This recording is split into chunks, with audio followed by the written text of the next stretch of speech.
You ever get that, that feeling when you hear a true crime story and it just like sticks with you? Oh, yeah, yeah. I've got one of those. Christine Falling, you ever hear of her? I have. So she was like this seemingly ordinary babysitter, right? Hmm. But then she gets convicted of killing not just one kid, three kids, Yeah. and she only gets life in prison. Right. I mean, it's just the tip of the iceberg. It gets even creepier. Oh, Like there's a real chance, a real possibility that she could have had even more victims than those three. that's what we're looking at here. Yeah, it's like the darkness hiding in plain sight. So how do we unpack someone like Christine Falling? Where do we even begin? Well, I think it starts with her childhood. She grew up in poverty. Okay. Her mom was only 16 when she had her, and her dad was 65. Whoa, 65. That's a big age gap. Right. Yeah. And you have to imagine that dynamic uh, probably wasn't the most stable. Yeah. There were a lot of challenges early on for her. She was in and out of orphanages. She was considered mentally challenged, even suffered from epilepsy. Okay. While those things don't determine someone's future, they could definitely have played a role in how her life unfolded.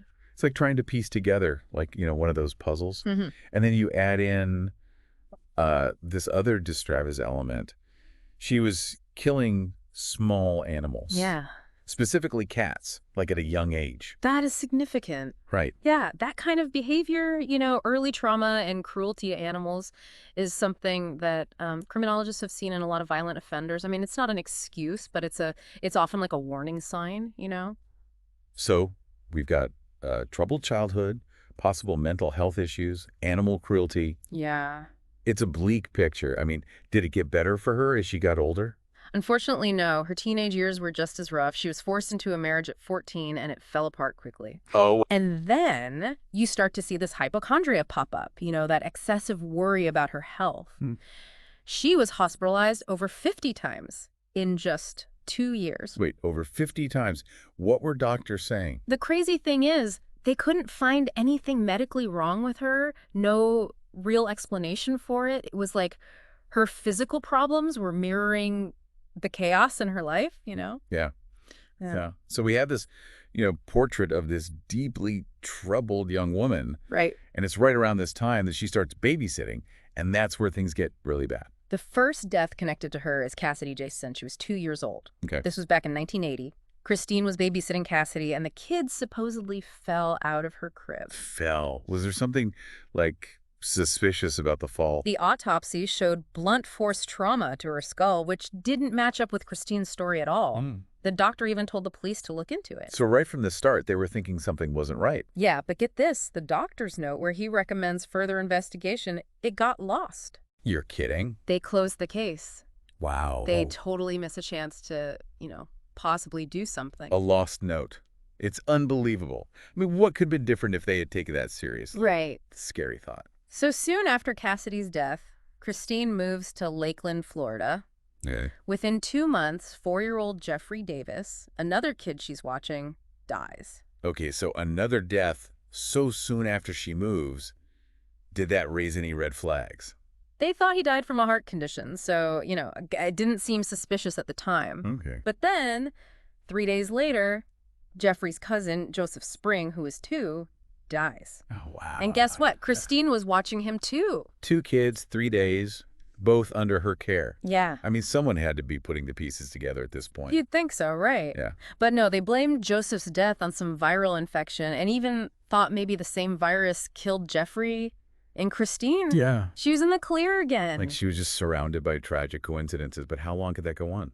Well, it doesn't stop there. In July 1981, she's back in her hometown of Perry, working as a nursing assistant for senior citizens. Good. And her patient, 77-year-old William Swindle, he dies. Okay. The very same day she starts working for him. Now, come on. 4 deaths, all connected to her. Right. In such a short time, that's when those alarms would be going off for me. You'd think so, but again, the authorities, they didn't connect the dots. Okay. And then it hits even closer to home. Christine's own niece, Jennifer Daniels, she's 8 months old, dies while she's alone with Christine in a car. Her own niece. I mean, at this point, how could nobody see the pattern, the danger following this woman around? It's one of the craziest parts of this whole thing. Right. They kept blaming it on natural causes, accidents, or in Jennifer's case, sudden infant death syndrome. Yeah. Nobody seemed willing to even think about the possibility that something else was going on. Something had to give. Yeah. Eventually, there had to be a point where they couldn't ignore the truth anymore. Right. Exactly, and that moment comes in 1982 with the death of 10-week-old Travis Coleman. What happened with Travis? Christine was babysitting him. Okay. This time, the autopsy, it shows something they can't ignore, clear signs of suffocation. Okay. Finally, they start looking at Christine falling, really looking at her. So is this it? Is this where everything starts to unravel? They finally see Christine for who she really is. With this evidence, I mean, it was pretty undeniable. The investigation into Christine takes a complete turn. Mm-hmm. They finally start connecting the dots, going back and looking at those other deaths. And when they confront her, Christine confesses. She confesses to all of it. Not to everything, but she admits to killing 3 of the children, Cassidy Johnson, Jennifer Daniels, and Travis Coleman. Wow. And her reason. She says she was hearing voices telling her to kill the baby. Kill the baby. Ugh, that's chilling. But if she only confessed to those 3, what about the others? You're right. What about Jeffrey and Joseph and William? That's the part that really gets me, Her confession is horrifying, but it also, served a purpose for her. Okay. It got her out of getting the death penalty. So she gets life in prison, but not the death penalty because she confessed to 3 murders. Exactly. It's a messed up trade-off. Yeah.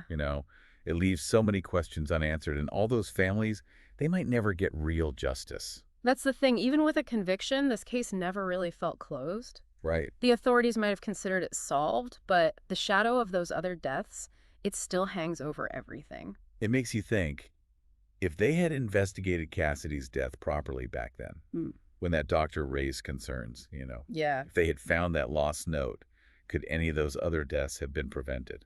It's a haunting question. Or they Just shows how one missed opportunity, one little oversight, it can have devastating consequences. It's terrifying. It makes this whole thing feel even worse. Yeah. Not just for the victims and their families, but for the system that failed to protect them in the first place, Yeah, it's like a giant wake-up call. It shows us how crucial vigilance and early intervention are, especially when it comes to people who are vulnerable. Absolutely. I mean, this case just screams for better communication, Right. Stricter protocols between law enforcement and the medical community. We can't just brush off those early warning signs. Right. Assume it's all just a coincidence, especially when you have multiple deaths linked to the same person. So where's Christine now? Is she still alive? As of today, yeah, she's still incarcerated at the Lowell Correctional Institution in Florida, serving her life sentence. Okay. She's had a few parole hearings, but they've denied her every time. So no chance of getting out anytime soon. I doubt it, not with what she did. I mean, her next parole hearing is set for 2024, Okay. but it's highly unlikely they'll let her out. It's at least a little bit of comfort knowing she's still locked up, but the fact that she may have killed more people and those cases are still unsolved, it leaves you with this awful feeling. You know? Like, how many other cases like this are out there, just hidden away? It's a disturbing thought, but this case highlights why we need to keep researching, keep investigating, Right. even after someone's been convicted, Right. New evidence could pop up, witnesses might come forward, or, technology advances. Yeah. And those could help answer some of the questions we still have. It's like this case is a puzzle, but we're missing some of the pieces. We may never get the full picture, Right.